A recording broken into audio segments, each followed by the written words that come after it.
بسم اللہ الرحمن الرحیم الحمد للہ رب العالمین والعاقبۃ للمتقین والصلاۃ والسلام علی سید الانبیاء والمرسلین اما بعد فاعوذ باللہ من الشیطان الرجیم بسم اللہ الرحمن الرحیم ان اللہ وملائکتہ یصلون علی النبی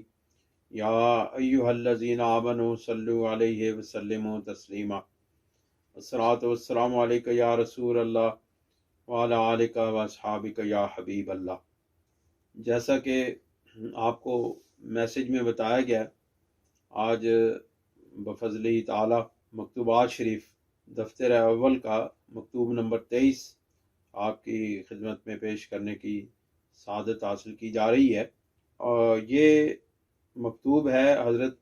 عبدالرحیم المشتہر بخانہ خانان۔ یہ حضرت خانہ خانان رحمۃ اللہ علیہ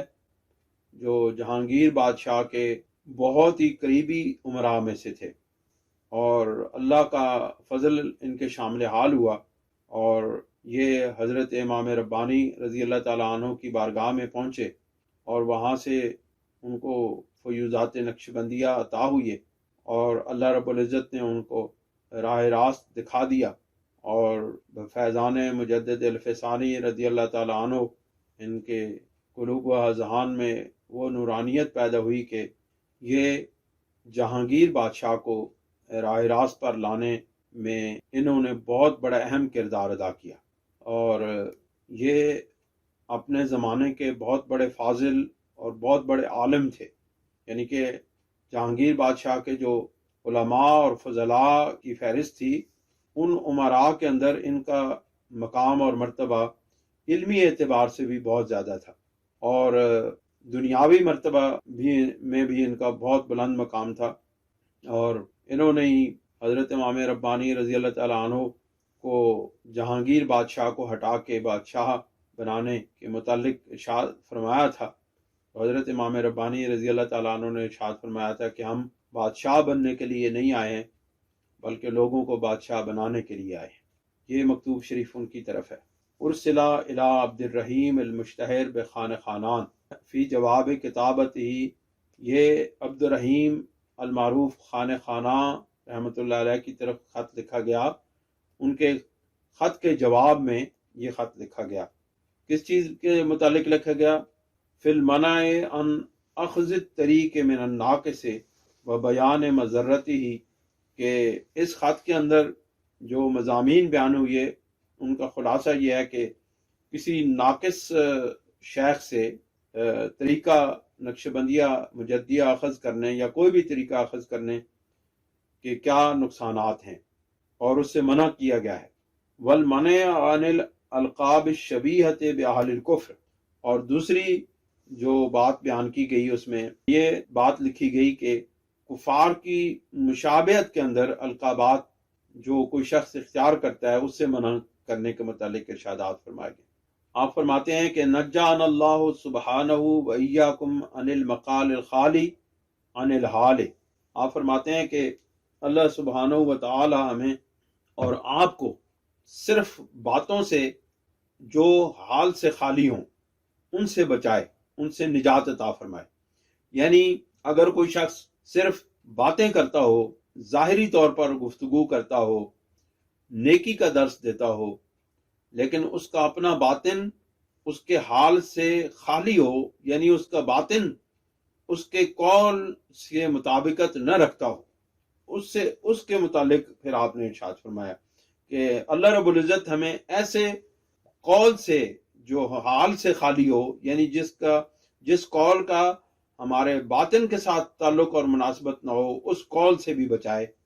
والعلم معرّ عن الاعمال، اور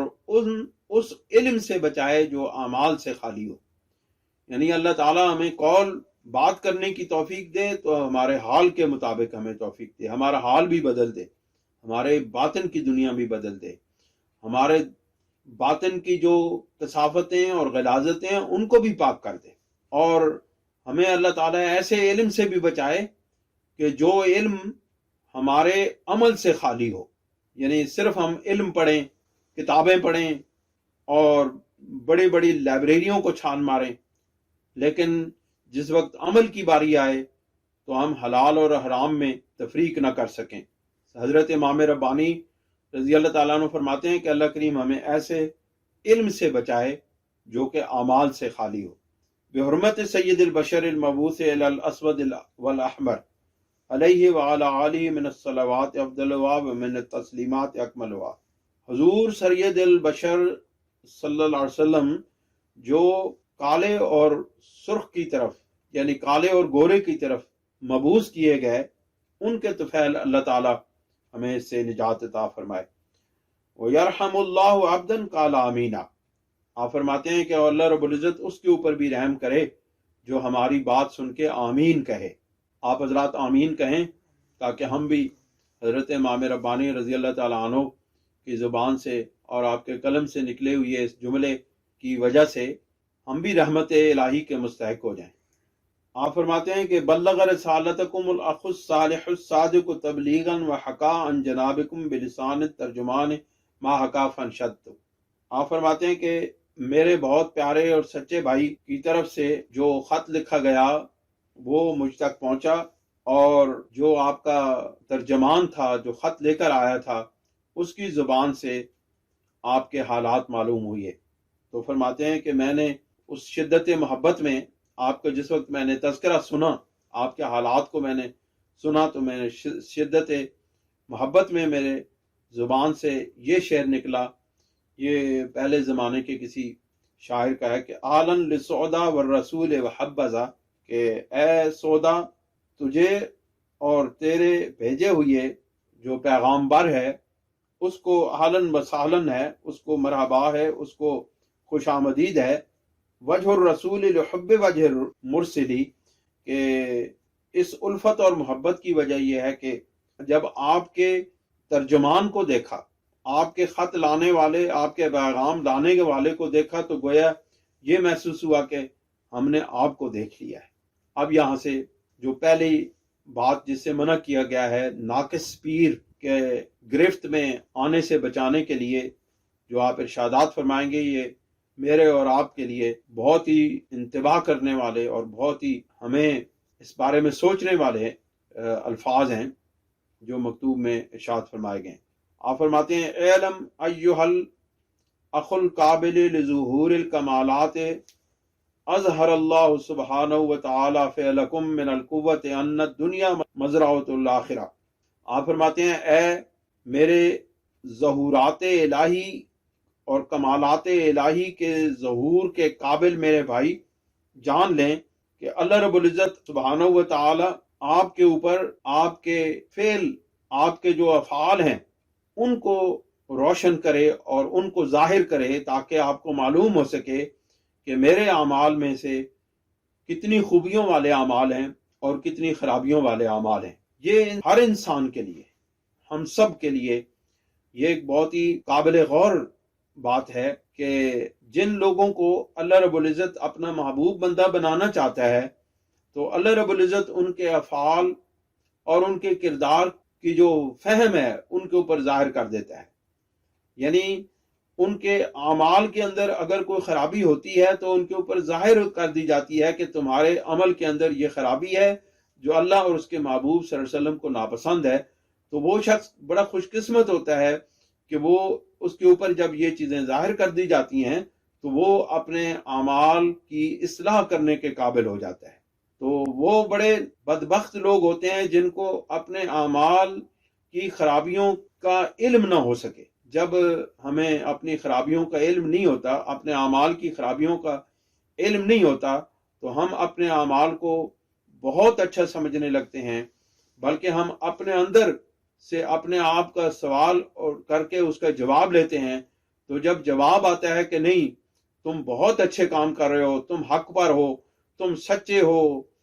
تمہاری ہی بات دراصل درست ہے، باقی سب لوگوں کی بات غلط ہے، تو یہ گویا کہ شیطان کا ایک دھوکہ ہوتا ہے، جس دھوکے میں آ کر کے ہم اپنے سارے اعمال کو برباد کر دیتے ہیں۔ لہٰذا ہمیں اس بات کا خیال رکھنا چاہیے کہ ہم جب روزانہ اپنے اعمال کا حساب کتاب کریں اور ان کا جائزہ لیں تو یہ ہمارے اندر اللہ تعالیٰ کے کرم سے ہی قابلیت پیدا ہوتی ہے، یا کسی کی نظر کرم سے ہی یہ قابلیت پیدا ہوتی ہے کہ ہم اپنے اچھے اعمال اور برے اعمال کو الگ کر سکتے ہیں۔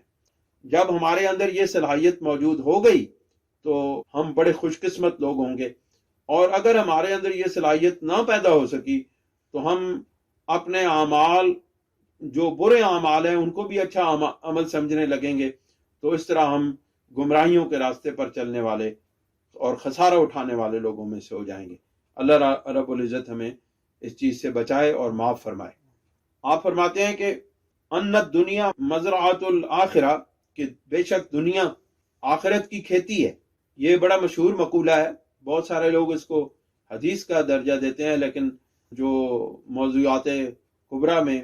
حضرت ملا علی قاری رحمۃ اللہ علیہ انہوں نے فرمایا کہ یہ حدیث پاک نہیں ہے، بلکہ یہ کسی بزرگ کا قول ہے۔ الدنیا مزرع الآخرہ، کہ دنیا آخرت کی کھیتی ہے۔ فویل لمن لم یزرع فیہا،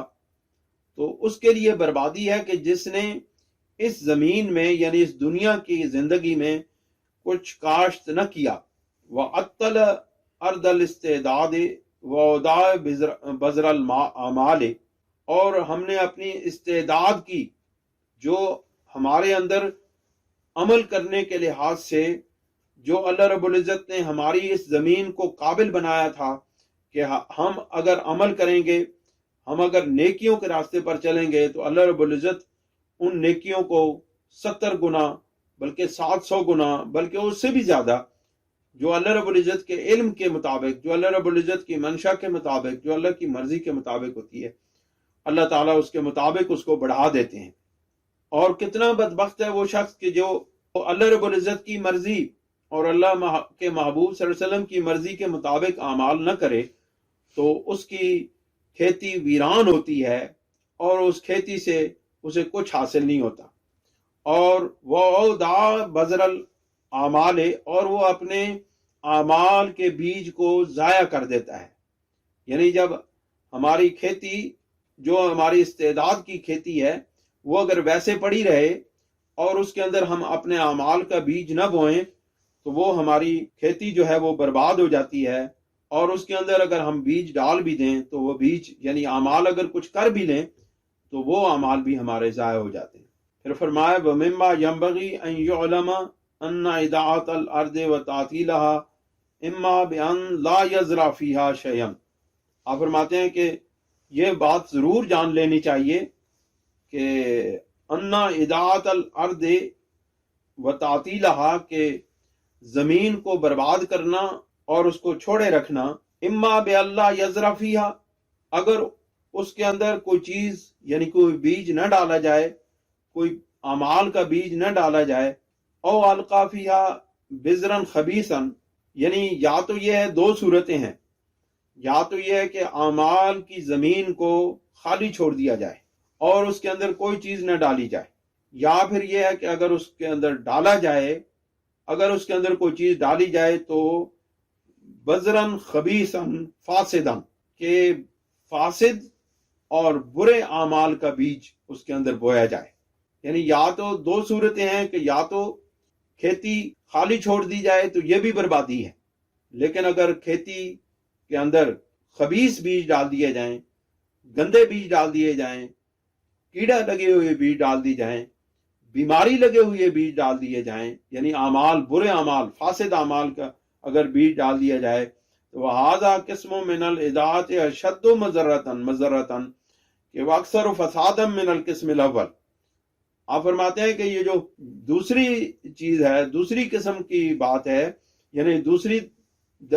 طرح کی بات ہے کہ اس کے اندر برے اور بد اعمالیوں کے بیج ڈالے جائیں، تو یہ جو پہلی والی ہے بات ہے کہ جو ایسی ہی چھوڑ دیا جائے جس میں کوئی عمل نہ کیا جائے،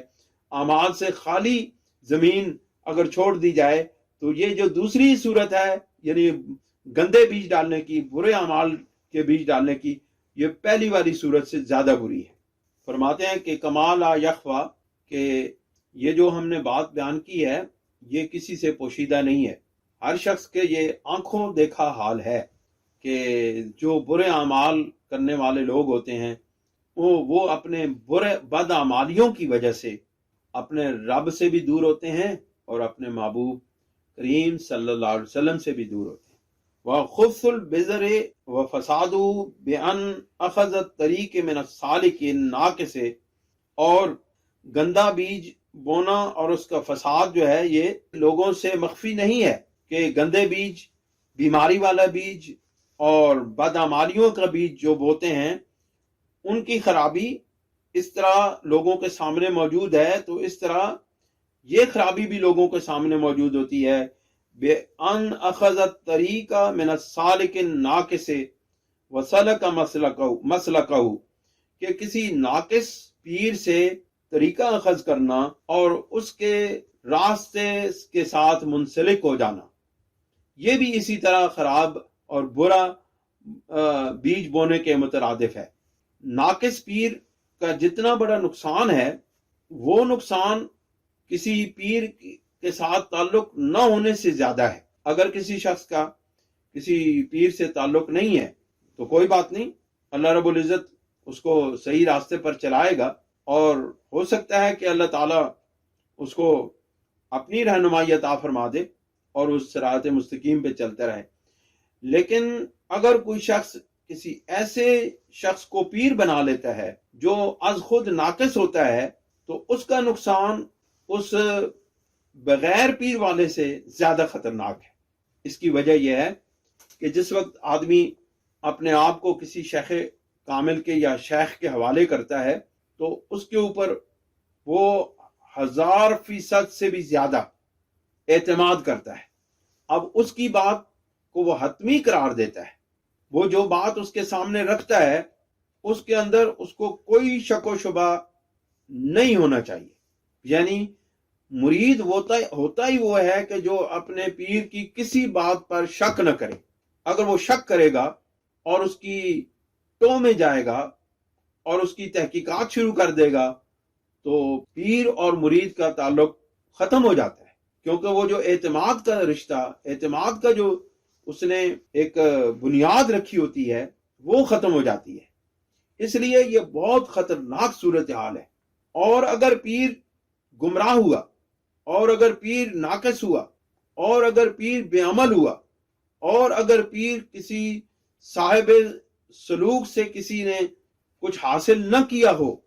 تو وہ پیر اس مرید کے لیے زہر قاتل کی صورت ہوتا ہے۔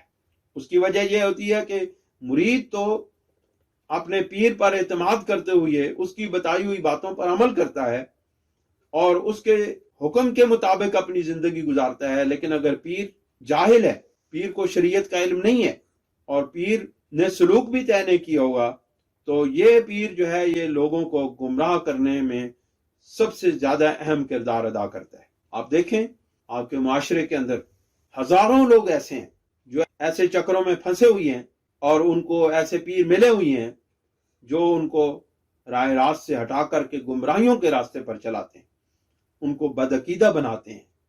ان کو بے عمل بناتے ہیں، ان کو شریعت سے، مصطفیٰ صلی اللہ علیہ وسلم سے دور لے جاتے ہیں۔ تو دیکھیں نا یہ کتنا خطرناک معاملہ ہے کہ جس کے اوپر کوئی شخص اعتماد کرتا ہے وہ اس کو گمراہیوں کے راستے پر لے جائے، تو یہ بڑی خطرناک صورتحال ہوتی ہے۔ اس لیے آپ فرماتے ہیں کہ اس کی پھر وجہ بیان کرتے ہیں، لِأَنَّ النَّاقِصَ صَاحِبُ هَوًى مُتَّبَعٍ وَمَا يَشُوبُ بِالْهَوَى لَا يُؤَثِّرُ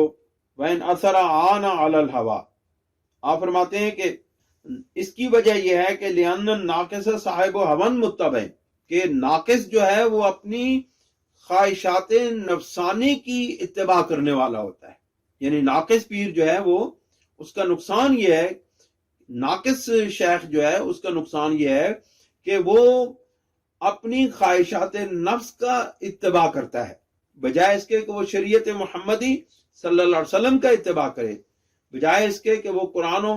سنت کا اتباع کرے، وہ اپنی خواہشات کی اتباع کرتا ہے۔ تو جب خواہشات کی اتباع کرتا ہے تو وہ اپنی خواہش کے مطابق لوگوں کو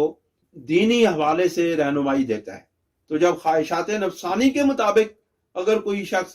کسی کی رہنمائی کرتا ہے تو گویا کہ وہ قرآن و سنت کے خلاف تعلیم دیتا ہے، اور یہ بہت خطرناک صورتحال ہے۔ آپ دیکھیں نا بہت سارے لوگ ایسے ہوتے ہیں جن سے اگر کوئی مسئلہ پوچھتا ہے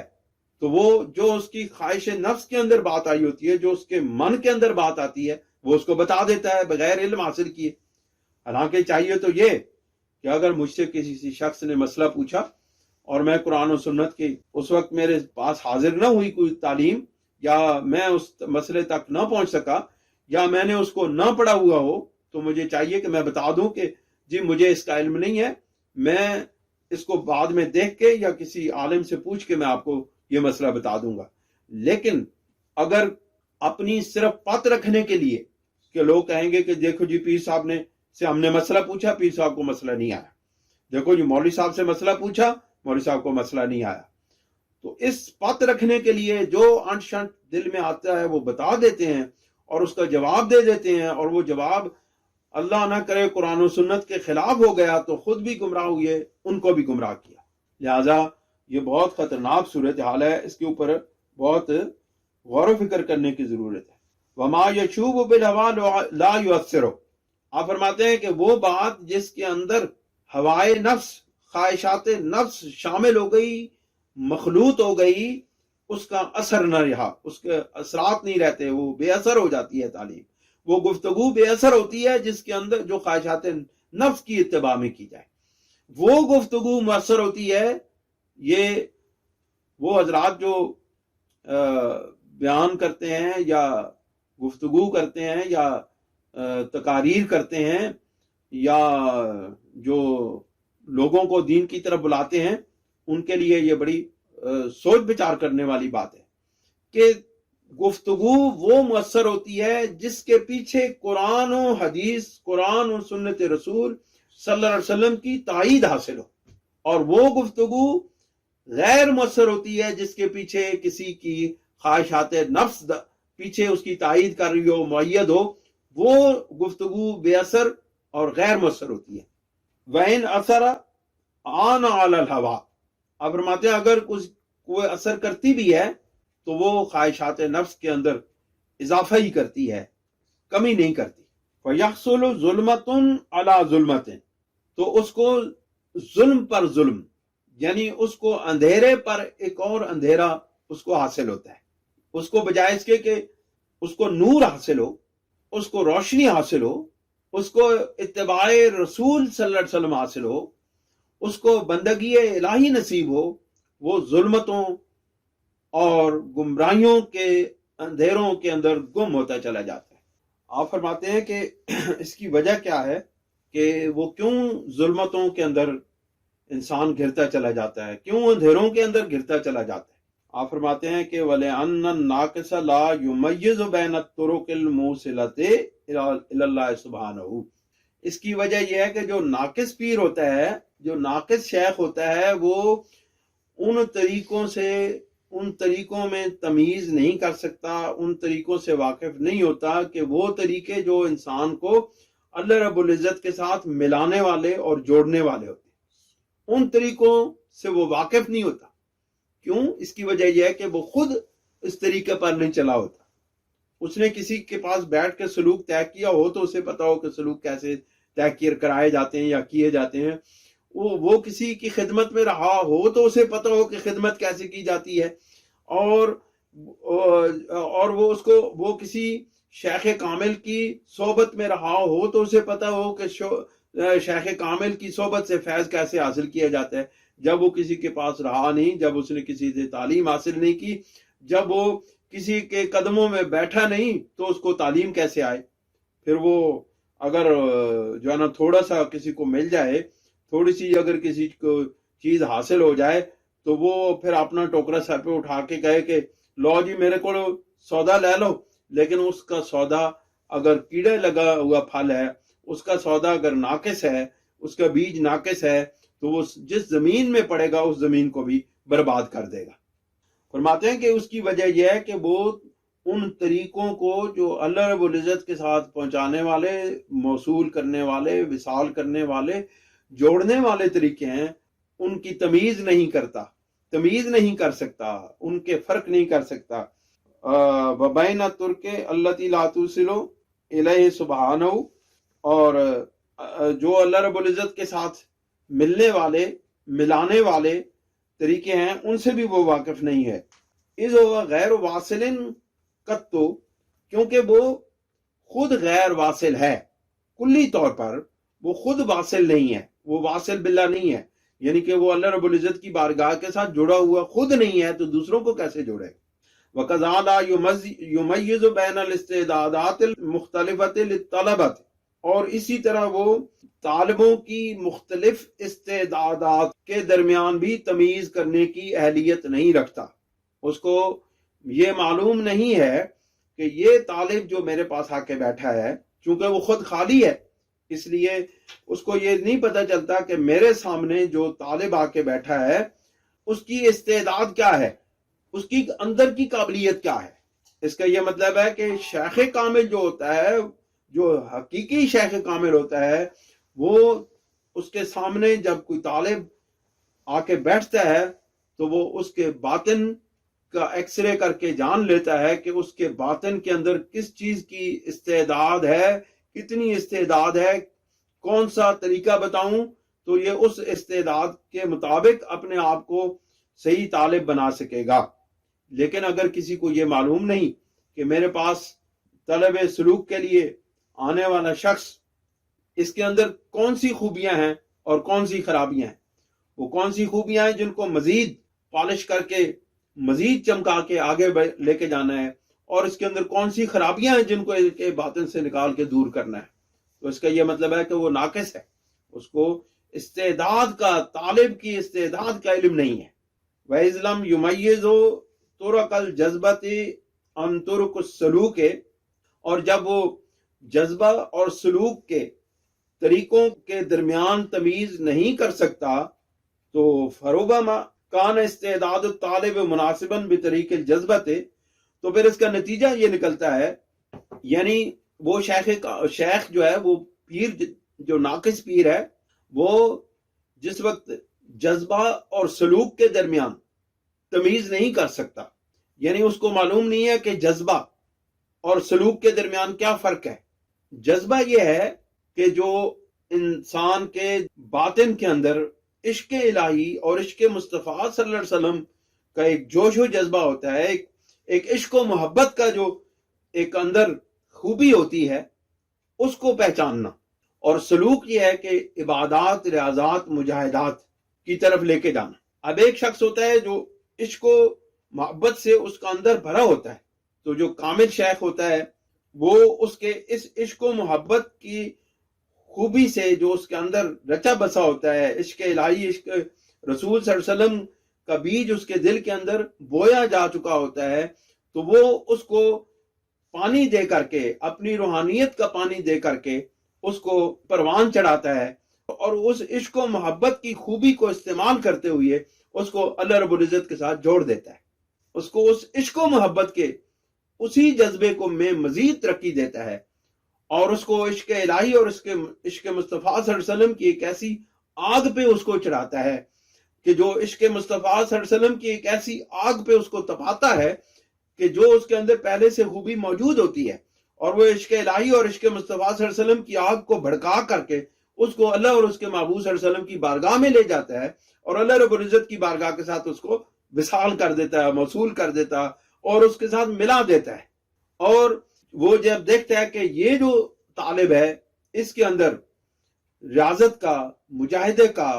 ورد کا، اوراد کا، وظائف کا ملکہ موجود ہے، تو وہ اس کو ان اوراد اور وظائف کی طرف لے کر آتا ہے، اس کو مجاہدے کراتا ہے، اس کو کہتا ہے کہ تم نے روزانہ اتنے نوافل پڑھ کے سونا ہے، اس کو بتاتا ہے کہ یہ وظائف کر کے تم نے سونا ہے، اس کو بتاتا ہے کہ یہ قرآن مجید کی یہ ان صورتوں کی تلاوت کر کے سونا ہے، اس کو بتاتا ہے کہ اتنے 1000 مرتبہ درود شریف پڑھ کے سونا ہے، اس کو اس طرف لگا دیتا ہے۔ تو کیا ہوتا ہے، وہ اس عبادت اور ریاضت کی طرف جو اس کا میلان ہوتا ہے، جو اس کے ساتھ جو اندر کی طبی مناسبت اس کے ساتھ ہوتی ہے، اس آگ کو بھڑکاتا ہے اور اس کو اعمال کے ذریعے اللہ رب العزت کے ساتھ جوڑ دیتا ہے، اللہ رب العزت کی بارگاہ میں لے جاتا ہے، سرکار دو عالم صلی اللہ علیہ وسلم کی بارگاہ میں لے جاتا ہے۔ فرمایا کہ اسی طرح فروبا ما کان استعداد الطالب مناسبا بطریق الجذبۃ غیر مناسب بطریق السلوک، بعض اوقات ایسے ہوتا ہے کہ کسی طالب کی استعداد جو ہے وہ طریق جذبہ کے ساتھ مناسبت رکھتی ہے اور طریق سلوک کے ساتھ مناسبت نہیں رکھتی ابتدا میں. والناقص لعدم التمیز بین الترک و بین الاستعدادات المختلفۃ سلکہ طریقہ السلوک ابتداء. اور جو ناقص پیر ہوتا ہے وہ چونکہ طریقوں کے درمیان یعنی جذبہ اور سلوک کے اندر اور طالب کی استعداد کے اندر فرق نہیں پہچان سکتا. مثلا کہ ایک شخص جو ہے وہ ابتدا میں اس کو جذبہ کی ضرورت ہے، جذبہ کے اوپر لگانے کی ضرورت ہے، عشق و محبت کے راستے پر چلانے کی ضرورت ہے، تو اس کو سلوک پہ لگا دیتا ہے، اور سلوک کے جو قابلیت رکھتا ہے، استعداد رکھتا ہے، اس کو وہ جذبے کی اور عشق و محبت کے راستے پر ڈال دیتا ہے، اور عشق و محبت والے کو سلوک کے راستے پر ڈال دیتا ہے. اس کا یہ مطلب ہے کہ اس نے ان دونوں کا نقصان کر دیا. یعنی اس نے اپنے طالب کا، اپنے پاس بیٹھنے والے کی استعداد کا اندازہ نہیں لگایا اور اس کے اندر وہ تمیز نہیں کر سکا، لہٰذا وہ اس کو غلط راستے پر چلا دیتا ہے، جس کی وجہ سے اس کا بہت بڑا نقصان ہو جاتا ہے. فَعَدَلَّ عَنِ الطَّرِيقِ كَمَا دَلَّ، کہ پھر وہ اس طالب کو بھی گمراہ کر دیتا ہے جس طرح کہ وہ خود گمراہ ہوا.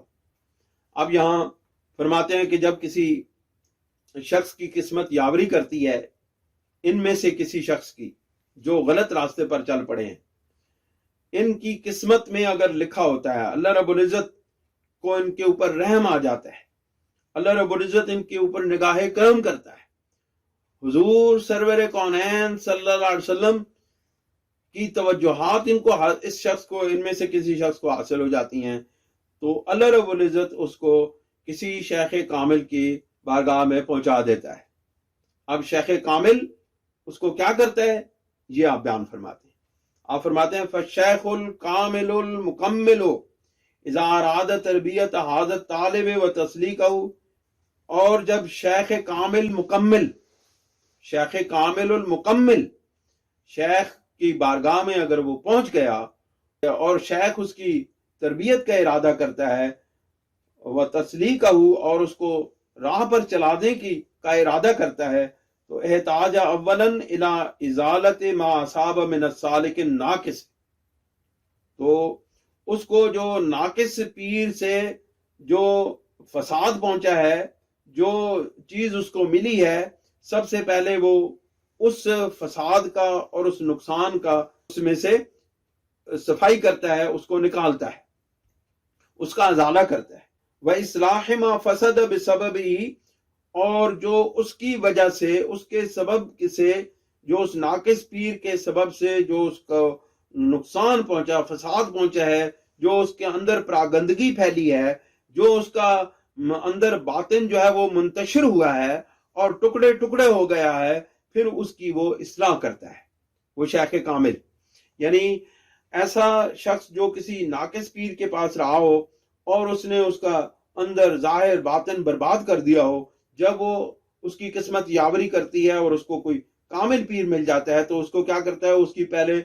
جو اس کو نقصان پہنچا ہوتا ہے اس کا ازالہ کرتا ہے، اور جو اس کے اندر فساد اور جو اس کے اندر خرابی پیدا ہوئی ہوتی ہے اس کی اصلاح فرماتا ہے.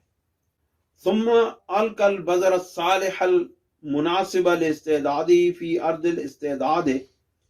تو پھر وہ کیا کرتا ہے، پھر اس کی استعداد کی زمین کے اندر، اس کی زمین کے اندر جو اس کی استعداد کی زمین ہے، اس کی استعداد کے یعنی اس کی قابلیت، اس کی جو قابلیت کی زمین ہے، جتنا وہ قابل ہے، اس قابلیت کے مطابق اور اس کی مناسبت کے لحاظ سے وہ اس کے اندر خوبصورت، پاک، صاف اور نہایت ہی مصفہ مجلہ بیج ڈال دیتا ہے اس کے باطنی زمین کے اندر. تو پھر کیا ہوتا ہے، فَيَنْبُتُ نَبَاتًا حَسَنًا. تو پھر اس کے باطن کے اندر ایک خوبصورت، حسین و جمیل فصل اگتی ہے، عشق الہی کی فصل اگتی ہے، محبت رسول کی فصل اگتی ہے، اطاعت رسول کی فصل اگتی ہے، اتباع رسول کی فصل اگتی ہے. اور پھر اس کا اندر، اس کا باطن ایک لہلہاتا ہوا باغ بن جاتا ہے، اور اس باغ کے اندر کھلے ہوئے پھولوں سے معاشرہ خوشبودار ہو جاتا ہے. وَمَثَلُ كَلِمَةٍ خَبِيثَةٍ كَشَجَرَةٍ خَبِيثَةٍ اجْتَثَتْ مِنْ فَوْقِ الْأَرْضِ مَا لَهَا مِنْ قَرَارٍ. اور جو آیہ مبارکہ ہے کہ اس کی مثال دیتے ہوئے فرماتے ہیں جس طرح آیہ مبارکہ ہے کہ جس طرح ایک خبیث شجر یعنی ناپاک شجر جو ہوتا ہے اس کی جڑیں کمزور ہوتی ہیں اور وہ زمین پر ہوتی ہیں اور اس کو کوئی قرار نہیں ہوتا، یعنی اس کو ذرا سا بھی غم کا، ذرا سا بھی نقصان کا جھونکا آیا وہ درخت اکھڑ گیا۔ وہ ایمان اتنا کمزور ہوتا ہے، جو پہلے والے ناقص پیر کے پاس گیا اس کا ایمان اتنا کمزور ہوتا ہے کہ ذرا سی آزمائش آئی تو اس کا ایمان چونکہ جڑ نہیں پکڑے ہوتا، مضبوط تناور درخت نہیں بنا ہوتا، اس لیے اس کو ذرا سی بھی تکلیف، مصیبت اور آزمائش میں سے گزرنا پڑے تو اس کا پودا، ایمان کا پودا اکھڑ جاتا ہے۔ فرماتے ہیں کہ وَمَثَلُ كَلِمَةٍ طَيِّبَةٍ كَشَجَرَةٍ طَيِّبَةٍ أَصْلُهَا ثَابِتٌ وَفَرْعُهَا فِي السَّمَاءِ، اور اس دوسرے کی مثال جو کسی شیخ کامل مکمل کے پاس پہنچ گیا، اس کی مثال اس درخت کی ہے جس کی جڑیں زمین کے اندر گہرائی میں مضبوطی کے ساتھ کھڑی ہیں، اور اس کو بڑی سی بڑا بھی طوفان، بڑی سی بڑی آزمائش، بڑی سی بڑی مصیبت اس کی جڑوں کو ہلا ہی نہیں سکتی، اس کے ایمان کو متزلزل نہیں کر سکتی، اس کا ایمان ڈاواں ڈول نہیں ہوتا، اور اس کے اعمال کی جو شاخیں ہیں وہ آسمان تک پھیلی ہوئی ہیں۔ یعنی اس کے اعمال، اس کے نیک اعمال اس معاشرے کے اوپر اس طرح پھیل کر کے، اس طرح جس طرح شاخیں پھیل جاتی ہیں نا درخت کی، اور وہ اپنے نیچے آنے والوں کو سایہ مہیا کرتا ہے، اسی طرح اس مثال سے یہ بات واضح ہوتی ہے کہ جس درخت کو کسی شیخ کامل نے لگایا ہو، یعنی وہ ایمان جس کو کسی شیخ کامل نے بویا ہو، اس ایمان کے درخت کی جڑیں اتنی مضبوط ہوتی ہیں کہ ان کو دنیا کی کوئی آزمائش، دنیا کی کوئی تکلیف، دنیا کی کوئی مصیبت اس کو ہلا نہیں سکتی اور اس کے اندر لرزہ طاری نہیں کر سکتی، اور اس کے اعمال کی اتنی گھنی چھاؤں ہوتی ہے کہ ساری دنیا اس کے نیچے آ کے آرام پکڑتی ہے اور قرار پکڑتی ہے اور سکون پاتی ہے۔ یعنی وہ ایک ایسا درخت ہے، اس درخت کی مانند ہے جس کے اعمال کے سائے کے اندر بہت سارے لوگوں کو فیض ملتا ہے، بہت سارے لوگوں کو آسانیاں ملتی ہیں، بہت سارے لوگوں کو کی پریشانیاں دور ہوتی ہیں، سکون ملتا ہے۔ فرماتے ہیں فصحبۃ الشیخ الکامل المکمل کبریت احمر، پھر فرماتے ہیں کہ پس شیخ کامل مکمل کی صحبت کبریت احمر کی طرح ہے۔ کبریت احمر کہتے ہیں سرخ گندک، جو بڑی نایاب ہوتی ہے، بڑی نادر و نایاب چیز ہے کہ بڑی کم ملتی ہے، سرخ گندک۔ آپ فرماتے ہیں اس سرخ گندک کی طرح جو بڑی نادر و نایاب ہے، بڑی قیمتی چیز ہے، اس کی طرح شیخ کامل اور مکمل بھی اسی کی طرح ایک قیمتی چیز ہوتی ہے۔ نظرہ دواء و کلمتہ شفاء، اس کی نگاہ جو ہے وہ شفا دیتی ہے، اس کی نگاہ جو ہے وہ دوا بن جاتی ہے، اس کی نظر جو ہے وہ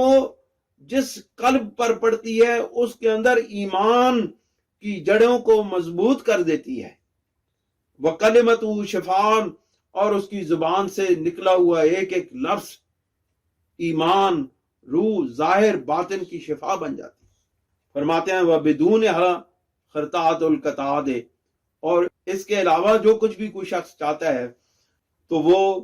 خاردار جھاڑی پر، خاردار شاخ پر ہاتھ پھیرنے کے مترادف ہے، یعنی کہ کانٹوں پر ہاتھ پھیریں گے تو ہاتھ زخمی ہوں گے۔ اگر شیخ کامل مل جائے تو اس کی نگاہ دوا بن جاتی ہے اور اس کا کلمہ شفا بن جاتا ہے، اور اس کے علاوہ جو بھی کسی چیز کی کوئی تلاش میں ہے، آپ فرماتے ہیں اس کے علاوہ اگر کسی چیز کا کوئی طالب ہے تو وہ خاردار شاخ پر ہاتھ پھیرنے والی بات ہے، اور وہ خاردار شاخ پر، کانٹوں بھری شاخوں پر ہاتھ پھیرو گے تو ہاتھ زخمی ہو جائیں گے، کپڑے الجھیں گے تو کپڑے پھٹ جائیں گے، اور روح الجھے گی تو روح پھٹ جائے گی، تار تار ہو جائے گی۔ فرماتے ہیں ثبتنا اللہ سبحانہ وإیاکم علی جادۃ الشریعۃ المصطفیۃ علی صاحب الصلاۃ والسلام والتحیۃ، ہمیں اور آپ کو اللہ سبحانہ وتعالی شریعت مصطفیہ صلی اللہ علیہ وآلہ وسلم کے صحیح راستے پر چلنے کی توفیق عطا فرماتا رہے اور اس کے اوپر ثابت قدم رکھے۔ آپ فرماتے ہیں اذ ہوا ملاک الامر، کیونکہ یہ تمام امور کی اصل ہے، یعنی شریعت مصطفیٰ پر چلنا، شریعت مصطفیٰ کے مطابق زندگی گزارنا، یہ تمام اعمال کی، تمام کاموں کی اصل ہے۔